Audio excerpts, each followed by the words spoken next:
মায়ের মৃত্যু সিজন 2 পর্ব ৪। সাভারের সেই অভিশপ্ত জমিদার বাড়ির মাটির গভীরের বাংকারটি এখন এক জীবন্ত শ্মশানে পরিণত হয়েছে। ইস্পাতের দেয়ালগুলো যেন রাহুলের দিকে এগিয়ে আসছে। মাথার উপর সেলিম খানের লাগানো ডিনামাইটের কম্পন মাটির নিচের এই কুঠুরিতেও অনুভূত হচ্ছে। কিন্তু রাহুলের ভেতরের কম্পনটা অন্য জায়গায়। তার সামনেই মিস্টার চৌধুরী, আর পাশে পিস্তল তাক করে দাঁড়িয়ে থাকা নিশা, যাকে সে মায়ের শেষ আশীর্বাদ ভেবে বিশ্বাস করেছিল। সেই নিশা আজ তার বুকে ছুরি বসিয়েছে। রাহুল ডায়েরিটা বুকের সাথে লেপ্টে ধরে নিশার চোখের দিকে তাকালো। নিশার চোখের পাতা কাঁপছে না, সেখানে এক অদ্ভুত শীতলতা। নিশা, টাকা কি এতটাই দামি যে মায়ের স্মৃতিটাকে এভাবে বিক্রি করে দিলে? রাহুলের গলায় কোনো ক্রোধ নেই, আছে কেবল এক অতল বিষণ্ণতা। নিশা কোনো উত্তর দিল না। মিস্টার চৌধুরী এগিয়ে এসে রাহুলের হাত থেকে ডায়েরিটা এক ঝটকায় কেড়ে নিলেন। তিনি ধীর লয়ে ডায়েরির পাতা উল্টালেন। তার চোখে এক পৈশাচিক বিজয়োল্লাস। রাহুল, সত্যটা খুব তেতো। তোমার মা সুমি বেগম জানতেন আমার বাবা ১৯৭১ সালে কোন জাহাজ থেকে ওই সোনার বারগুলো সরিয়েছিলেন। তিনি জানতেন এই মস্ত বড় অট্টালিকা আর আমাদের আভিজাত্যের ভিত্তিটা আসলে কাদা আর রক্ত দিয়ে তৈরি। কিন্তু তিনি এটা জানতেন না যে সেই রক্ত মোছার জন্য আমি কতটা গভীরে যেতে পারি। মিস্টার চৌধুরী নিশার দিকে ইশারা করলেন। একে শেষ করো নিশা। আমি চাই না এই বাংকারের বাইরে সুমি বেগমের কোনো অস্তিত্ব অবশিষ্ট থাকুক। নিশা ট্রিগারে আঙুল রাখল। বাংকারের ভেতর নিস্তব্ধতা এতটাই যে রাহুলের নিজের হৃৎস্পন্দন সে শুনতে পাচ্ছে। ওপর থেকে একটা বিকট শব্দ হলো। সেলিম খানের ডিনামাইট ফাটা শুরু হয়েছে। বাংকারের ছাদ থেকে ধুলোবালি ঝরছে। রাহুল চোখ বন্ধ করল। সে ভাবল মায়ের সেই হাসি মুখ। মা বলেছিল সবশেষে সত্যেরই জয় হয় রে বাবা। কিন্তু রাহুল আজ সত্যের পরাজয় চোখের সামনে দেখছে। ঠিক তখনই নিশার পিস্তলের শব্দ হলো, কিন্তু রাহুল কোনো ব্যথা অনুভব করল না। সে চোখ খুলে দেখল মিস্টার চৌধুরীর হাতের ডায়েরিটা নিচে পড়ে আছে, আর চৌধুরীর ডান হাত থেকে রক্ত ঝরছে। নিশা গুলি করেছে মিস্টার চৌধুরীর হাতে। চৌধুরী আর্তনাদ করে উঠলেন। নিশা, তুমি কি করলে? নিশা ক্ষিপ্র গতিতে এগিয়ে এসে ডায়েরিটা কুড়িয়ে নিল এবং রাহুলের হাতে গুজে দিল। তার গলায় এবার সেই চেনা দৃঢ়তা। আমি আগে একবার বলেছিলাম না রাহুল, দুনিয়াটা দরদামে চলে। মিস্টার চৌধুরী যা আমাকে অফার করেছিলেন তার চেয়ে বড় অফার আমার কাছে আগে থেকেই ছিল। কার অফার? রাহুল হতভম্ব হয়ে জিজ্ঞাসা করল। নিশা ইয়ারপিসে হাত দিয়ে বলল, স্যার, প্যাকেজ ইজ সিকিউরড। বাংকারের এক্সিট পয়েন্ট ওপেন করুন। বাংকারের অন্যদিকের একটা দেয়াল হাইড্রলিক শব্দে সরে যেতে শুরু করল। সেখানে হুইল চেয়ারে বসে এক বৃদ্ধ ব্যক্তি ভেতরে প্রবেশ করলেন। তার মুখটা ছায়ায় ঢাকা থাকলেও কণ্ঠস্বরটা রাহুলের হাড়ের ভেতর কাঁপন ধরিয়ে দিল। তিনি আর কেউ নন, জাহিদ সাহেব। জেলের ভিতর থেকে নয়, তিনি কোনোভাবে প্যারোলে বা অন্য কোনো কৌশলে বাইরে বেরিয়ে এসেছেন। জাহিদ সাহেব হাসলেন, তবে সেই হাসিতে কোনো আনন্দ নেই। চৌধুরী, তুমি ভেবেছিলে সুমির ডায়েরিটা কেবল তোমার বাবার কলঙ্ক। ওটা আসলে আমার বাঁচার দলিলও। ডায়েরির ভেতর কেবল তোমার বাবার নাম নেই, সেখানে লেখা আছে কিভাবে তুমি আর অরিন্দম মিলে আমার ছেলেকে ব্যবহার করে সুমিকে সরিয়েছিলে। আমি অপরাধী হতে পারি, কিন্তু নিজের স্ত্রীর খুনিদের আমি ছেড়ে দেব না। জাহিদ সাহেব রাহুলের দিকে তাকিয়ে বললেন, রাহুল, তুমি আমাকে ঘৃণা করো, করাটাই স্বাভাবিক, কিন্তু এই মুহূর্তে চৌধুরী আর সেলিম খান তোমার অভিন্ন শত্রু। বাংকারের বাইরে সেলিম খানের কমান্ডোরা দাঁড়িয়ে আছে। আমার লোকেরা তাদের সাথে লড়াই করছে। তোমাকে ডায়েরিটা নিয়ে এখান থেকে বেরোতে হবে। চৌধুরী মাটিতে পড়ে মোঙাচ্ছিলেন। তিনি চিৎকার করে বললেন, জাহিদ, তুমি বড় ভুল করছো। ডায়েরিটা যদি পুলিশের হাতে যায়, তুমিও বাঁচবে না। জাহিদ সাহেব তার হুইল চেয়ারটা এগিয়ে নিয়ে গেলেন। আমি আর বাঁচতে চাই না চৌধুরী। আমার সাম্রাজ্য শেষ। আমার ছেলে রাকিব এখন আমার বিরুদ্ধেই সাক্ষী। কিন্তু যাবার আগে আমি তোমার মতো মুখোশধারী ভদ্রলোকদের টেনে নিচে নামাতে চাই। বাইরে তখন রণক্ষেত্র। গুলিবর্ষণের আওয়াজ আর বোমার বিস্ফোরণে পুরো জমিদার বাড়িটা কাঁপছে। নিশা রাহুলের হাত ধরে বলল, চলো রাহুল। সুড়ঙ্গ দিয়ে নদীর ঘাটে একটা স্পিড বোটের আলো দেখা যাচ্ছে। আরিফ আর রিয়া সেখানে অপেক্ষা করছে। কিন্তু হঠাৎ বনের দিক থেকে একটা স্নাইপারের লাল আলো রাহুলের বুকের ওপর স্থির হল। রাহুল বুঝতে পারল না আলোটা কোথা থেকে আসছে। নিশা চিৎকার করে উঠল, রাহুল, নিচে নামো। একটি গুলির শব্দ সারা এলাকা নিস্তব্ধ করে দিল। কিন্তু গুলিটা রাহুলকে লাগল না। নিশা রাহুলের সামনে ঝাঁপিয়ে পড়েছিল। নিশার পিঠের রক্তের দাগ ছড়িয়ে পড়ছে। সে ধীর পায়ে মাটিতে বসে পড়ল। রাহুল চিৎকার করে তাকে ধরল। নিশা, না। নিশা কাঁপতে কাঁপতে রাহুলের কানে ফিসফিস করে বলল, ডায়েরির 52 নম্বর পাতাটা, ওটা পুড়িয়ে ফেলো রাহুল। ওটা জাহিদ সাহেবের জন্যও নয়, ওটা। নিশার কথা শেষ হওয়ার আগেই তার চোখ দুটো স্থির হয়ে গেল। রাহুল স্তব্ধ হয়ে বসে রইল। যে মেয়েটা কিছুক্ষণ আগে বিশ্বাসঘাতক মনে হয়েছিল, সে আজ তার জীবন দিয়ে দিল। কেন? 52 নম্বর পাতায় এমন কি আছে যা জাহিদ সাহেবকেও জানানো যাবে না? নিশার নিথর দেহটা বাহুডোরে নিয়ে রাহুল যখন সাভারের ওই কর্দমাক্ত মাটিতে বসে আছে, তখন চারপাশের গুলির শব্দ তার কানে ঝাপসা হয়ে আসছে। বাতাসের আর্দ্রতায় রক্তের সোদা গন্ধ আর পোড়া ডিনামাইটের ধোঁয়া মিলে এক নরকীয় পরিবেশ তৈরি হয়েছে। রিয়া বোট থেকে লাফ দিয়ে নেমে দৌড়ে এলো রাহুলের কাছে। তার চোখে আতঙ্ক আর জল। রাহুল, নিশা, ও কি বেঁচে আছে? রাহুল কোনো উত্তর দিতে পারল না। সে শুধু নিশার স্থির হয়ে যাওয়া চোখের দিকে তাকিয়ে হইল। যে নিশা কিছুক্ষণ আগেও তার কাছে বিশ্বাসঘাতক ছিল, সে নিজের শরীরকে ঢাল বানিয়ে রাহুলকে বাঁচিয়ে গেল। রিয়া রাহুলের হাত ধরে টানতে লাগল। রাহুল, আমাদের যেতে হবে। সেলিম খানের স্নাইপাররা পজিশন বদলাচ্ছে, আর এক মুহূর্ত এখানে থাকলে আমাদেরও লাশ পড়বে। রাহুল নিশাকে আলতো করে মাটিতে শুইয়ে দিয়ে উঠে দাঁড়াল। তার ভেজা শার্টের ওপর নিশার রক্ত মেখে এক বিভীষিকাময় রূপ নিয়েছে। তারা দ্রুত স্পিড বোটে উঠে পড়ল। আরিফ স্টার্ট দিয়েই বোটটা তীরের মতো ছুটিয়ে দিল মেঘনা আর বংশী নদীর মোহনার দিকে। পেছনে জমিদার বাড়ির সেই বাংকার থেকে ধোঁয়ার কুণ্ডলি উঠছে। সেলিম খানের ডিনামাইট হয়তো এতক্ষণে সবকিছু তছনাছ করে দিয়েছে। বোটের এক কোণে বসে রাহুল হাঁপাচ্ছে, তার কাঁপুনি থামছে না। রিয়া একটা ফার্স্ট এইড বক্স নিয়ে এসে রাহুলের ঝলসে যাওয়া হাতে ড্রেসিং করতে শুরু করল। রাহুল কোনো যন্ত্রণাই অনুভব করছে না। তার মাথায় তখন নিশার শেষ কথাগুলো হাতুড়ি পেটাচ্ছে। 52 নম্বর পাতাটা পুড়িয়ে ফেল, ওটা জাহিদ সাহেবের জন্যেও নয়। রাহুল কাঁপা কাঁপা হাতে জ্যাকেটের ভেতর থেকে মায়ের সেই নীল ডায়েরিটা বের করল। ডায়েরিটা পানিতে ভিজে ভারী হয়ে গেছে, কিন্তু বাঁধনটা এখনও শক্ত। সে দ্রুত পাতা উল্টাতে লাগল। 1, 10, 30, অবশেষে 52 নম্বর পাতা। চাঁদের আলোয় ভেজা কাগজের অক্ষরগুলো অস্পষ্ট দেখাচ্ছিল। রাহুল মোবাইল ফোনের টর্চ জ্বালিয়ে পাতাটা পড়ার চেষ্টা করল। পড়ার সাথে সাথে রাহুলের চোয়াল শক্ত হয়ে এলো। কপালে বিন্দু বিন্দু ঘাম জমতে শুরু করল। পাতায় কোনো বড় টেক্সট ছিল না, ছিল কেবল একটা জন্ম নিবন্ধনের তথ্য আর একটি হাসপাতালের নাম, দ্য স্যালভেশন হসপিটাল, 1971। তার নিচে লেখা ছিল একটি নাম, মাসুম রহমান, আর তার পাশে ছোট করে লেখা, দ্য আনইনটেন্ডেড হেয়ার, অনাকাঙ্ক্ষিত উত্তরাধিকারী। রাহুল বিড়বিড় করে বলল, মাসুম রহমান, এই নামটা তো আমি কোথাও শুনিনি। আরিফ ড্রাইভিং সিট থেকে ঘাড় ঘুরিয়ে বলল, কি বলছো রাহুল, কার নাম? রাহুল পাতাটা আরিফ আর রিয়ার দিকে এগিয়ে ধরল। রিয়া পাতাটা পড়ে ভ্রু কুঁচকে বলল, মাসুম রহমান। দাঁড়াও, জাহিদ সাহেবের পুরো নাম কি জাহিদুর রহমান মাসুম ছিল? আরিফ ল্যাপটপে দ্রুত কিবোর্ড চাপতে শুরু করল। কিছুক্ষণ পর সে ফিসফিস করে বলল, না রিয়া, জাহিদ সাহেবের ফাইলে মাসুম নামটা নেই। কিন্তু শোনো, 1971 সালের সেই হাসপাতালের আর্কাইভে আমি একবার সেলিম খানের বাবার তথ্য খুঁজতে গিয়ে একটা রিপোর্ট দেখেছিলাম। সেখানে মাসুম নামের এক নবজাতককে মিস্টার চৌধুরীর বাবা ব্যক্তিগত তদারকিতে কোথাও সরিয়ে ফেলেছিলেন। মিস্টার চৌধুরীর বাবার গোপন ফাইলের সেই কোড নামটাই ছিল মাসুম। রাহুলের মাথায় যেন একটা বিশাল বিস্ফোরণ হলো। নিশা কেন এই পাতাটা পুড়িয়ে ফেলতে বলেছিল? কারণ এই পাতায় এমন কোনো সত্য আছে যা জানলে জাহিদ সাহেব এবং মিস্টার চৌধুরী দুজনের অস্তিত্বই বিপন্ন হবে।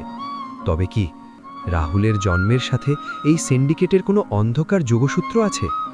হঠাৎ তাদের বোটের পেছনে আবার সেই ইঞ্জিন চালিত নৌকার গর্জন শোনা গেল। এবার আর কোনো হেলিকপ্টার নয়, অন্ধকার চিরে 3টে ছোট ড্রোন তাদের বোটের ওপর চক্কর দিতে শুরু করল। আরিফ চিৎকার করে উঠল, রাহুল, ওরা ড্রোন দিয়ে আমাদের ট্র্যাক করছে। ওই ড্রোনগুলোতে গান মাউন্ট করা আছে, আমরা ফাঁদে পড়ে গেছি। ড্রোন থেকে টার্গেট লক করার সেই লাল আলো আবার রাহুলের কাঁধে এসে পড়ল, কিন্তু এবার গুলি করার বদলে ড্রোনের স্পিকার থেকে একটি যান্ত্রিক কণ্ঠস্বর বেজে উঠল, সাবজেক্ট রাহুল, ডায়েরিটা পানিতে ফেলে দাও এবং আত্মসমর্পণ করো, অন্যথায় তোমার বন্ধুদের জীবনের দায় তোমার। রাহুল রিয়ার দিকে তাকালো। রিয়া কাঁপছে, কিন্তু তার চোখে রাহুলের জন্যে ভালোবাসা আর ভরসা। রাহুল বুঝল সে এখন এমন এক সন্ধিক্ষণে দাঁড়িয়ে যেখানে কেবল নিজের জেদ দিয়ে চললে প্রিয় মানুষদের হারাবে। সে ডায়েরিটা হাতে নিয়ে বোটের কিনারায় দাঁড়ালো। রাহুল, না, ওটা মায়ের শেষ স্মৃতি। রিয়া চিৎকার করে উঠল। রাহুল রিয়ার দিকে ফিরে তাকালো না। সে ড্রোনটার দিকে তাকিয়ে চিৎকার করে বলল, তোমাদের মালিককে গিয়ে বলো, সত্য কখনো জলে ডোবে না। রাহুল ডায়েরিটা পানির দিকে ছুঁড়ে ফেলার ভান করল, কিন্তু ঠিক সেই মুহূর্তে সে ডায়েরি থেকে 52 নম্বর পাতাটা ছিঁড়ে নিজের মুখে পুড়ে নিল এবং ডায়েরিটা সত্যি নদীর মাঝখানে ছুঁড়ে মারল। ড্রোনগুলো মুহূর্তের মধ্যে ডায়েরিটার দিকে ডাইভ দিল। আরিফ এই সুযোগে বোটের গতি বাড়িয়ে একটা অন্ধকার খালের ভেতর ঢুকে পড়ল। ড্রোনের অপারেটররা ডায়েরিটা উদ্ধার করতে ব্যস্ত হয়ে পড়ল। তারা ভাবল আসল জয় তাদেরই হয়েছে। খালের ভেতর ঘন কচুরিপানার মাঝে বোটটা থামিয়ে তারা সবাই চুপ করে বসে রইল। চারিদিকে নিস্তব্ধতা। রাহুল মুখ থেকে সেই ভেজা কাগজটা বের করল। কাগজটা প্রায় নষ্ট হয়ে গেছে, কিন্তু মাসুম রহমান নামটা রাহুলের মস্তিষ্কে খোদাই করা হয়ে গেছে। রাহুল নিচু স্বরে বলল, আরিফ, এই মাসুম রহমান কে আমাদের জানতেই হবে। সেলিম খান, জাহিদ সাহেব আর মিস্টার চৌধুরী সবাই এই বাচ্চাটাকে নিয়ে ভয় পাচ্ছে। নিশা তার জীবন দিল এই কাগজটা বাঁচানোর জন্যে। রিয়া রাহুলের হাত ধরল। কিন্তু এখন আমরা কোথায় যাব? পুলিশ, সিন্ডিকেট সবাই আমাদের খুঁজছে।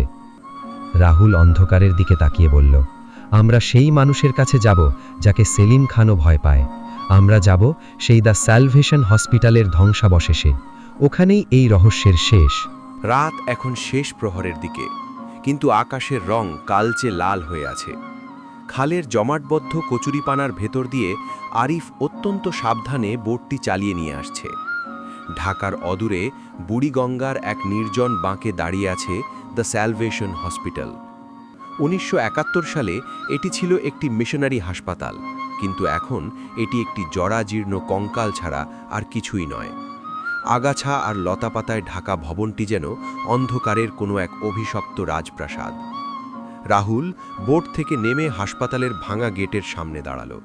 তার হাতে সেই ছিঁড়ে ফেলা 52 নম্বর পাতার টুকরোটা। রিয়া তার পেছনে কাঁপা পায়ে হাঁটছে, তার হাতে একটা ছোট টর্চ। আরিফ বোটেই রয়ে গেল ল্যাপটপ নিয়ে। যদি বাইরে থেকে কোনো সিগন্যাল বা বিপদ আসে তবে সে সতর্ক করবে। রাহুল, জায়গাটা খুব অদ্ভুত লাগছে, রিয়া ফিসফিস করে বলল। মনে হচ্ছে দেওয়ালগুলো আমাদের কথা শুনছে। রাহুল কোনো কথা বলল না। তার সমস্ত মনোযোগ এখন হাসপাতালের সেই ডেলিভারি রেকর্ড রুমের দিকে। ম্যাপ অনুযায়ী নিচতলার বাম দিকের করিডোর দিয়ে গেলে সেই পুরনো আর্কাইভটি পাওয়া যাবার কথা। করিডোরটা দীর্ঘ এবং অন্ধকার, যেখানে বাতাসের প্রতিটি ঝাপটা যেন কোনো এক যন্ত্রণার আর্তনাদ বয়ে আনছে। দেওয়ালে পুরনো আমলের কিছু সাদা কালো ছবি ঝুলে আছে, হাসপাতালের নার্স আর ডাক্তারদের। তারা যখন রেকর্ড রুমের সামনে পৌঁছল, দেখল দরজাটা আগে থেকেই ভাঙা। ভেতরের আলমারিগুলো সব ওলটপালট করা, ধুলোর আস্তরণ জমে আছে সবখানে। রাহুল টর্চের আলো ফেলে খুঁজতে শুরু করল। 19 জুলাই 1971, এই তারিখটিই ছিল সেই জন্ম নিবন্ধনের পাতায়।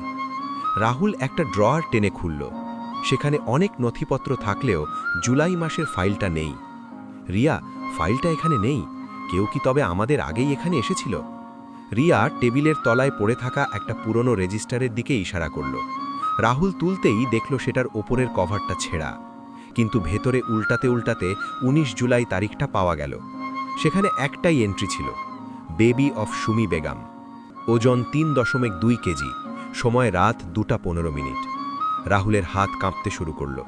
সুমি বেগম, তার মা? তার মানে 1971 সালেই রাহুলের মায়ের একটি সন্তান হয়েছিল। কিন্তু রাহুলের বয়স তো এখন মাত্র 25। 1971 সালে যদি কোনো সন্তান হয় তবে তার বয়স এখন 54 হওয়ার কথা। রাহুল, এটা কিভাবে সম্ভব?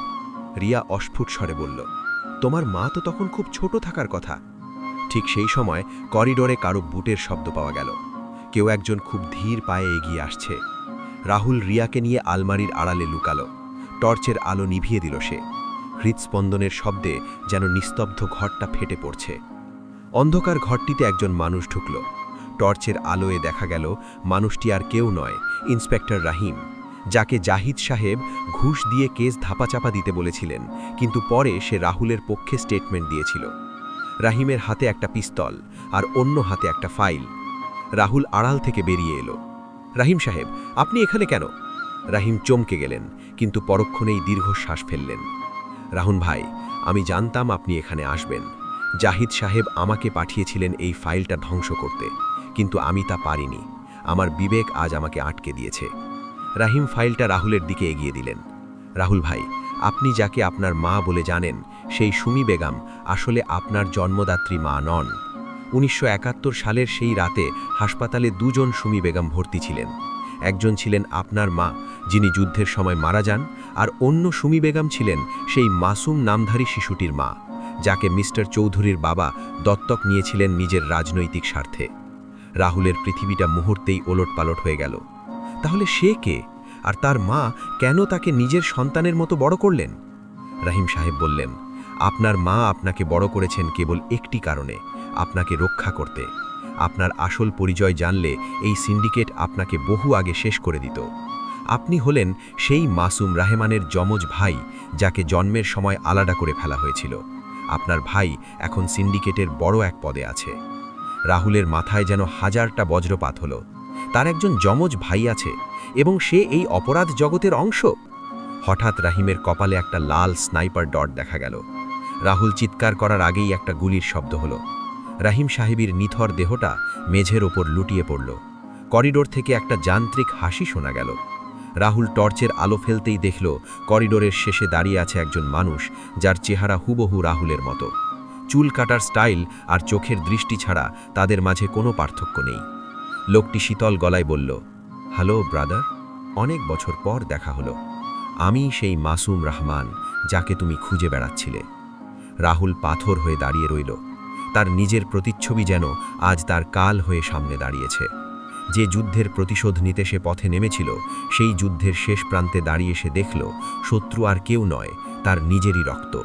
হাসপাতালের সেই স্যাঁতস্যাঁতে রেকর্ড রুমের ভেতর বাতাস যেন ভারী হয়ে জমে গেছে। রাহুলের সামনে দাঁড়িয়ে থাকা অবিকল তার মতো দেখতে মানুষটি, মাসুম রহমান, এক কুটিল হাসিতে ফেটে পড়ল।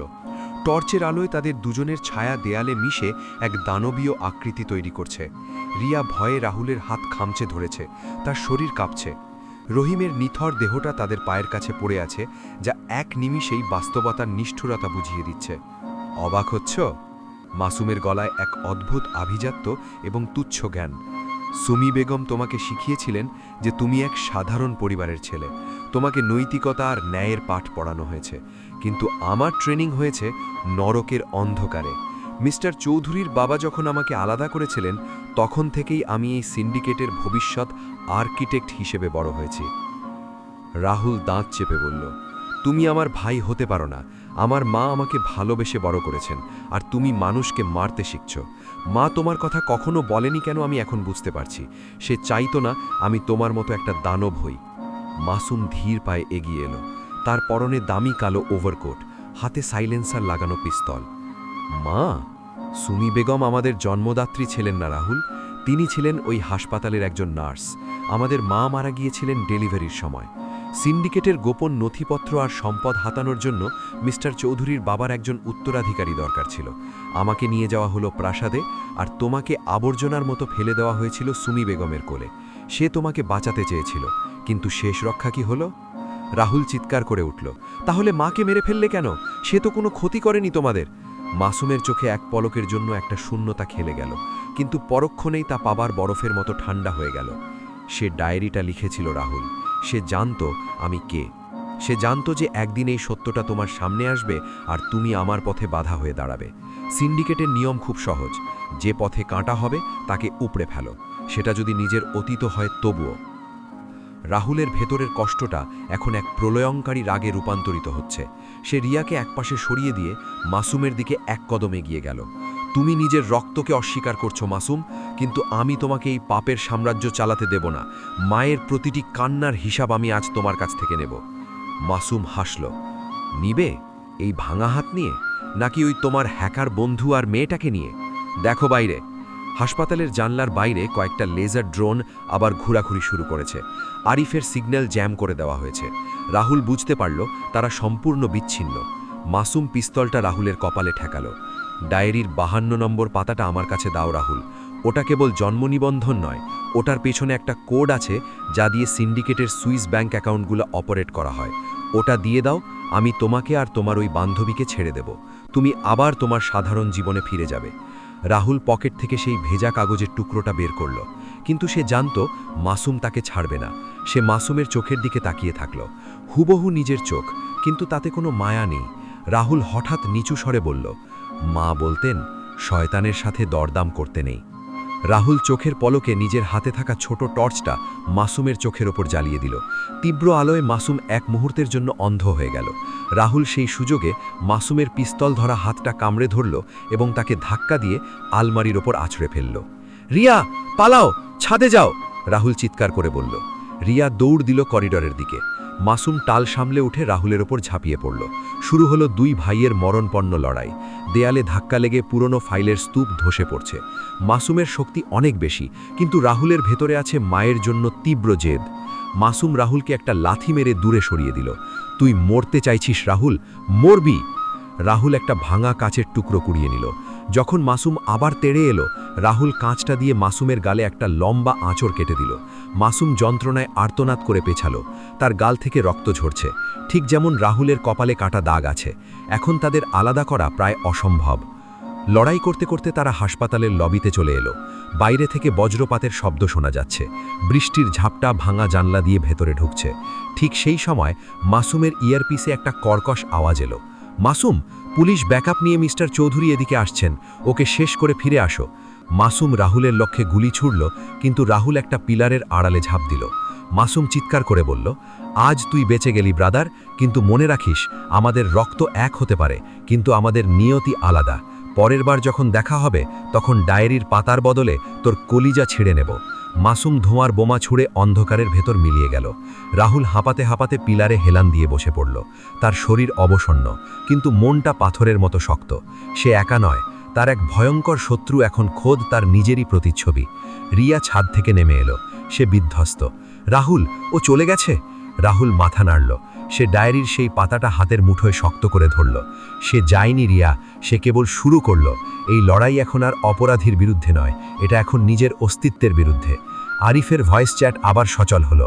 রাহুল, রিয়া, জলদি বের হও, পুলিশ আর সিন্ডিকেটের একটা বড় কনভয় আসছে। জাহিদ সাহেব নিখোঁজ, আর মিস্টার চৌধুরী পাগল হয়ে গেছেন তোমাদের খোঁজে। রাহুল জানত এই রাতটি কেবল শুরু। সত্যের যে কঙ্কাল সে খুঁড়ে বের করেছে তা এখন তাকে গিলে খেতে চাইছে। মাসুম রহমান ওরফে আর্কিটেক্ট, তার নিজের ভাই, এখন তার প্রধান শত্রু। হাসপাতালের লবির মেঝেতে বৃষ্টির পানি আর রক্তের স্রোত একাকার হয়ে মিশে গেছে। রহিমের নিথর দেহটা পেছনে পড়ে রইল, আর রাহুল আর রিয়া ঝড়ের বেগে অন্ধকারের ভেতর দিয়ে দৌড়ে নদীর পাড়ে এসে পৌঁছালো। আরিফ বোটের ইঞ্জিন চালু করে অস্থিরভাবে অপেক্ষা করছিল। রাহুল লাফ দিয়ে বোটে উঠতেই আরিফ কোনো কথা না বলে লিভার টেনে দিল। স্পিড বোটটি বুড়িগঙ্গার কালো বুক চিরে তীরের মতো ছুটে চলল। রাহুল বোটের পেছনে হেলান দিয়ে বসে পড়ল। তার সারা শরীর কাঁপছে। বৃষ্টির ঝাপটায় ভিজে যাওয়া সেই 52 নম্বর পাতাটি সে হাতের মুঠোয় পিষে ফেলেছে। তার নিজের যমজ ভাই মাসুম, যে কিনা আজ তার জীবন নিতে চেয়েছিল, তার চেহারাটা রাহুলের চোখের সামনে থেকে সরছে না। একই চোখ, একই নাক, কিন্তু ওটা কি আসলেই কোনো রক্ত সম্পর্ক, নাকি কোনো এক ল্যাবরেটরিতে তৈরি করা নিখুঁত এক শয়তান? রাহুল, তোমার গাল থেকে রক্ত পড়ছে। রিয়া কাপা কাপা হাতে রাহুলকে টিস্যু বাড়িয়ে দিল। রাহুলের মনে পড়ল লড়াইয়ের সময় মাসুমের গালে সে কাঁচ দিয়ে দাগ কেটে দিয়েছিল। এখন তারা দুজনেই চিহ্নিত। আরিফ ল্যাপটপের স্ক্রিন থেকে চোখ না সরিয়েই বলল, রাহুল, জাহিদ সাহেবের লোকেশন পাওয়া গেছে। সে তার বনানীর অফিসের সেই সিক্রেট ভল্টের দিকে যাচ্ছে না, সে যাচ্ছে একটা পুরনো কোল্ড স্টোরেজের দিকে, আর মিস্টার চৌধুরী তার পিছু নিয়েছেন। মনে হচ্ছে তাদের ভেতর কোনো এক গোপন লেনদেন বাকি রয়ে গেছে। রাহুল উঠে বসল। তার চোখে এখন আর ভয় নেই, আছে এক ঠান্ডা জিঘাংসা। আরিফ, জাহিদ সাহেবকে আমাদের ধরতেই হবে। মাসুম বলেছিল সুমি বেগম আমাদের জন্মদাত্রী মা নন। এই কথাটা যদি সত্য হয়, তবে জাহিদ সাহেব জানেন আমাদের আসল বাবার পরিচয় কে। 1971-এর সেই হাসপাতালে কি হয়েছিল তার জ্যান্ত সাক্ষী কেবল ওই লোকটাই। রিয়া রাহুলকে বাধা দিয়ে বলল, কিন্তু রাহুল, পুলিশ এবং সিন্ডিকেট দুজনেই আমাদের খুঁজছে। ওই কোল্ড স্টোরেজে যাওয়া মানে সুইসাইড করা। রাহুল রিয়ার দিকে তাকিয়ে ধীর স্থিরভাবে বলল, বাস্তবতা হলো রিয়া, আমরা যখন থেকে ওই নীল ডায়েরিটা হাতে নিয়েছি তখন থেকেই আমরা মৃত। এখন লড়াইটা কেবল বাঁচার জন্য নয়, লড়াইটা হলো সত্যকে সাথে নিয়ে মরার জন্য। আমি জানতে চাই আমার মা কেন তার জীবনটা আমার জন্য এভাবে বিলিয়ে দিলেন যদি আমি তার নিজের রক্তই না হই। রাহুলদের বোট যখন সেই কোল্ড স্টোরেজের কাছাকাছি পৌঁছালো, তারা দেখল এলাকাটি জনমানবহীন। বিশাল বিশাল গোডাউনগুলো ভূতের মতো দাঁড়িয়ে আছে। একপাশে মিস্টার চৌধুরীর ল্যান্ড ক্রুজার দাঁড়িয়ে আছে, কিন্তু কোনো গার্ড নেই। রাহুল আর রিয়া ভেতরে ঢুকল। কোল্ড স্টোরেজের ভেতরটা হাড় কাঁপানো ঠান্ডা। চারদিকে বরফ জমে আছে আর বড় বড় মাংসের হুক ঝুলে আছে। ধোঁয়াটে বাতাসের ভেতর দিয়ে রাহুল দেখতে পেল জাহিদ সাহেব তার হুইল চেয়ারে বসে আছেন আর মিস্টার চৌধুরী তার সামনে পিস্তল তাক করে আছেন। জাহিদ সাহেব কাঁপছিলেন, কিন্তু তার হাসিতে এখনও সেই পুরনো দম্ভ। চৌধুরী, তুমি মাসুমকে দিয়ে রাহুলকে মারতে চেয়েছিলে, কিন্তু রক্ত রক্তের টানেই বেঁচে যায়। রাহুল বেঁচে আছে। মিস্টার চৌধুরী চিৎকার করে উঠলেন, জাহিদ, ওই ডায়েরির শেষ পাতাটা কোথায়? আমি জানি তুমি ওটা ডুপ্লিকেট করে রেখেছ। মাসুম আমাকে বলেছে রাহুল পাতাটা ছিঁড়ে মুখে পুড়েছে। ওই কাগজের তথ্যে আমার রাজনৈতিক কেরিয়ার শেষ হয়ে যাবে। জাহিদ সাহেব ঠান্ডা গলায় বললেন, তোমার কেরিয়ার নয় চৌধুরী, ওই পাতায় লেখা আছে 1971-এ তোমার বাবা যাকে দত্তক নিয়েছিলেন সে আসলে কোনো সাধারণ শিশু ছিল না। সে ছিল একজন যুদ্ধ অপরাধীর সন্তান, আর আজ সেই সন্তানের রক্ত দিয়ে তুমি এই দেশের মসনদ সাজাতে চাইছ। মাসুমকে তুমি আর্কিটেক্ট বানিয়েছ, কিন্তু তার আসল পরিচয় জানলে এই দেশের মানুষ তোমাকে জ্যান্ত কবর দেবে। রাহুল আড়াল থেকে সব শুনছিল। তার মানে মাসুম আর সে দুজনেই কোনো কলঙ্কিত ইতিহাসের অংশ। হঠাৎ কোল্ড স্টোরেজের ছাদের লোহার বিম দিয়ে কেউ একজন শব্দহীনভাবে নিচে নামল।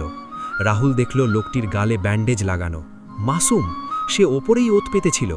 মাসুম মিস্টার চৌধুরীর হাত থেকে পিস্তলটা কেড়ে নিল। মিস্টার চৌধুরী অবাক হয়ে বললেন, মাসুম, ওকে শেষ করো।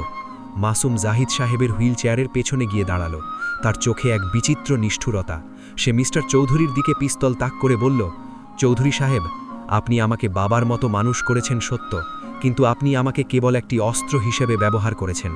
জাহিদ সাহেব আমাকে সত্যটা জানিয়েছেন, আপনিই আমার আসল বাবাকে ফাঁসিয়েছিলেন যাতে আপনি সম্পত্তির মালিক হতে পারেন। মিস্টার চৌধুরীর মুখ ফ্যাকাশে হয়ে গেল। না মাসুম, ও মিথ্যে বলছে। ঠিক এই সময় রাহুল আড়াল থেকে বেরিয়ে এলো। বন্ধ করো এই নাটক। মাসুম আর রাহুল দুই ভাই এখন মুখোমুখি, মাঝখানে জাহিদ সাহেব আর চৌধুরী। রাহুল বলল, মাসুম, এই লোকগুলো আমাদের জীবন নিয়ে খেলা করেছে। আমাদের মা সুমি বেগম তার পুরো জীবনটা আমাদের বাঁচাতে চেয়েছিলেন। তুমি কি আসলেই চাও এই খুনিদের হয়ে লড়তে? মাসুম হাসল। রাহুল, তুই এখনও সেই আবেগী সুমি বেগমের হাতে গড়া ছেলে। আমি কোনো খুনির হয়ে লড়ছি না, আমি এখন নিজের হয়ে লড়ছি। মাসুম ট্রিগার চাপল, কিন্তু গুলিটা লাগল না মিস্টার চৌধুরীর গায়ে, বরং জাহিদ সাহেবের হুইল চেয়ারের নিচে থাকা একটি গ্যাস সিলিন্ডারে। বিকট শব্দে বিস্ফোরণ হল। চারদিকে আগুনের গোলা আর বরফের চাঙড় ভেঙে পড়তে লাগল। রাহুল রিয়াকে নিয়ে মেঝের ওপর ঝাঁপ দিল। আগুনের মাঝে সে দেখল মাসুম মিস্টার চৌধুরীকে চুলের মুঠি ধরে টেনে হিচড়ে অন্ধকারের দিকে নিয়ে যাচ্ছে। জাহিদ সাহেব বিস্ফোরণের ধাক্কায় দূরে ছিটকে পড়েছেন, তার শরীর নিথর। রাহুল আগুনের মাঝে জাহিদ সাহেবের কাছে যাওয়ার চেষ্টা করল, কিন্তু রিয়া তাকে টেনে ধরল। রাহুল, বিল্ডিংটা ধসে পড়ছে, বেরোতে হবে। কোল্ড স্টোরেজ থেকে বেরোনোর সময় রাহুল শেষবারের মতো পেছনে তাকালো। আগুনের কুণ্ডলি যেন পুরো অতীতটাকে গিলে খাচ্ছে। জাহিদ সাহেব, মিস্টার চৌধুরী আর মাসুম সবাই ওই আগুনের গোলধাঁধায় হারিয়ে গেল। বাইরে বেরিয়ে রাহুল হাঁটু গেড়ে মাটিতে বসে পড়ল। তার হাতে থাকা সেই কাগজের টুকরোটা এখন ছাই হয়ে গেছে। সত্যের শেষ প্রমাণটাও কি তাহলে হারিয়ে গেল? আরিফ দৌড়ে এলো। রাহুল, টিভিতে দেখো। নিউজে দেখাচ্ছে সেলিম খানের অফিসে রেইড হয়েছে এবং সিন্ডিকেটের বড় বড় নেতাদের নাম ফাঁস হয়ে গেছে। কিন্তু আশ্চর্যের বিষয় হলো, এই তথ্যগুলো পুলিশকে কে দিল? রাহুলের ফোনে একটা অচেনা নম্বর থেকে মেসেজ এলো। খেলাটা এখন সমান রাহুল, সত্য কখনো একা বাঁচে না, আমি ফিরব। মেসেজটি কার ছিল তা বুঝতে রাহুলের বাকি রইল না। মাসুম বেঁচে আছে। রাহুলের লড়াই শেষ হয়নি। মায়ের মৃত্যুর বিচার করতে গিয়ে সে এখন এক অন্ধকার ভ্রাতৃঘাতী যুদ্ধের ময়দানে দাঁড়িয়ে আছে। যে সিন্ডিকেট ধ্বংস হবার কথা তার নতুন আর্কিটেক্ট হয়ে ফিরে আসছে তার নিজেরই রক্ত।